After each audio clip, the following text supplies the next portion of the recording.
présenter un battant et un combattant. Voilà, qui est sur plusieurs projets, qui a rendu visite à notre CEO dans les locaux, là où tout le travail est fait. Alors, je vais également partager la toute dernière participation de Dylan Mirror, d'accord, à l'exposition.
Alors voilà, et je pense que pour quelqu'un qui a une raison raisonnante, vous ne pouvez pas voir ces images-là et continuer toujours à douter. Alors j'irai très rapidement, j'étais en train de présenter tout ça, ce sont des demandes de brevets au Vietnam, voilà, en Chine, voilà, et au Brésil, voilà. Et ici, je vais m'attarder sur ce que je disais pour que les gens puissent mieux comprendre le projet. Chers frères, j'irai très vite et puis vous aurez la parole. Alors, de 2023, d'accord, vous voyez, c'est la demande, c'est les dépôts pour demander des brevets.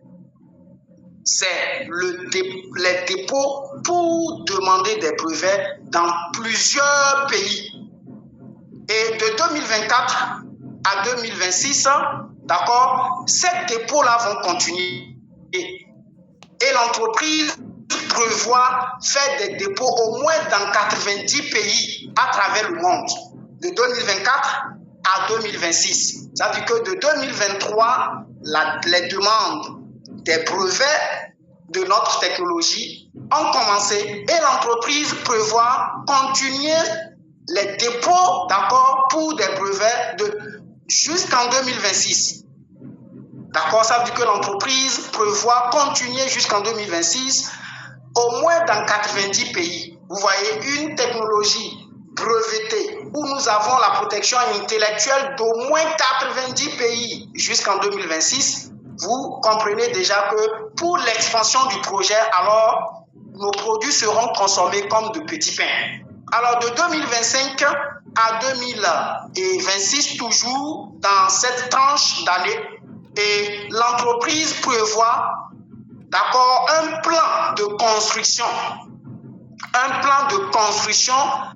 de son usine de production. Et où je dirais de ces usines de production, au moins, c'est le point de départ. C'est-à-dire que dans les années 2025 à 2026, l'entreprise, en collaborant déjà avec des franchises, prévoit également construire sa propre usine de production pour en être totalement indépendante.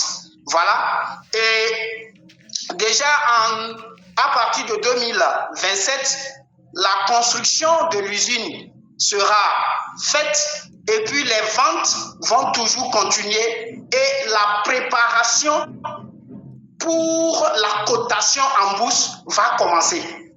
Donc, il n'y a pas une année précise pour dire ou un jour précis pour dire c'est tel jour ou c'est telle date, d'accord, que l'entreprise sera cotée en bourse ou rentrera en bourse. Mais à partir de 2027, l'entreprise prévoit des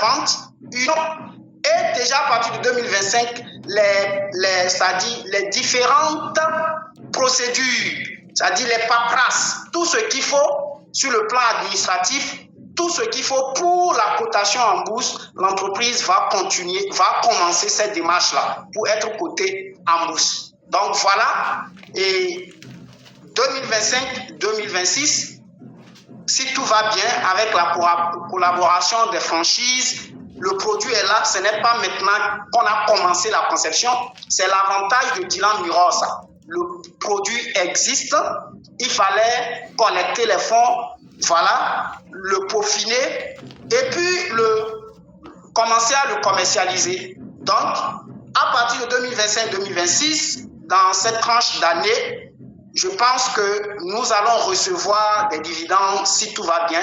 C'est ce que nous souhaitons. Voilà. Et je suis donc à la fin de la première phase de présentation du projet Dylan Mirror. Je pense avoir donné l'essentiel. En tout cas, je n'ai pas du tout la prétention d'avoir donné tout. Alors, je vais laisser l'antenne aux leaders, aux participants, pour des questions-réponses. Si vous avez des questions, il y a des leaders, des frères qui sont avec moi ici. Peut-être que si je n'ai pas d'éléments de réponse, d'autres vous donneront des éléments de réponse. Je vais terminer mon allocution, je vais terminer mon propos en remerciant tous ceux-là, malgré les occupations, malgré tout ce qu'il y a comme stress, tout ce qu'il y a comme difficulté de la vie, parce que nous traversons assez de difficultés. Laisser son temps d'1 heure, 2 heures pour venir suivre une présentation, alors je vous dois, d'accord, des remerciements. Je dois vous féliciter parce que ce n'est pas réservé à tout le monde. Et je nous encourage à être aux aguets de l'information. Nous sommes à l'ère de l'information. Le diplôme, oui. Aller à l'école, oui. Mais lorsque vous êtes diplômé, vous êtes barbé de doctorat, vous êtes un professeur peut-être émérite, d'accord, vous êtes agrégé en temps et que vous n'êtes pas en constante recherche de l'information, alors vous serez juste ringardisé, d'accord, vous serez juste, c'est-à-dire dépassé. Et vous aurez toujours des informations qui seront obsolètes. Nous devons à chaque fois actualiser nos connaissances, nous devons à chaque fois faire des recyclages, nous devons à chaque fois, d'accord, chercher des informations. Je donne un exemple pour finir. C'est comme quelqu'un qui a appris à un mécanicien dans les années 60, d'accord? Un mécanicien dans les années 60 qui a appris peut-être à dépanner, à arranger les Mac 50, voilà, les Yamaha, les Vespa, et qui est toujours vivant, à qui Dieu a donné la longévité. Alors, s'il veut toujours continuer à profiter de son métier actuellement, il doit faire des recyclages. Il doit actualiser ses connaissances parce que le monde est évolutif. Il n'est pas stagné, il n'est pas figé.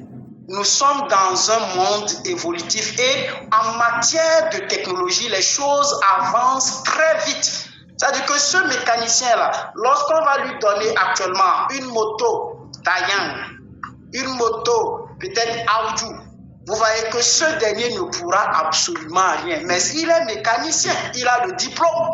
Voilà ce pourquoi ceux qui se disent lettrés, ceux qui se disent intellectuels et qui sont figés, qui sont immuables, alors c'est des, excusez-moi l'expression, alors c'est des intellectuels carrés tout simplement.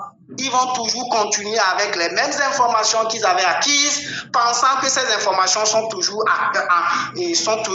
d'actualité, alors que peut-être il y a déjà plusieurs choses qui mettent en cause ce qu'ils ont comme information. En prenant l'exemple du mécanicien, il ne peut plus arranger s'il ne s'actualise pas. Parce que ce ne sont pas les mêmes marques. Au moment où lui la prenait, ce n'étaient pas les mêmes marques, ce n'étaient pas les mêmes motos. Alors il ne peut qu'arranger Mac 50, les Vespa, Donc actuellement, s'il veut arranger d'autres motos, d'autres marques nouvelles, alors il doit faire quoi? Une réactualisation. Il doit désapprendre pour y apprendre. Merci et vous avez l'antenne.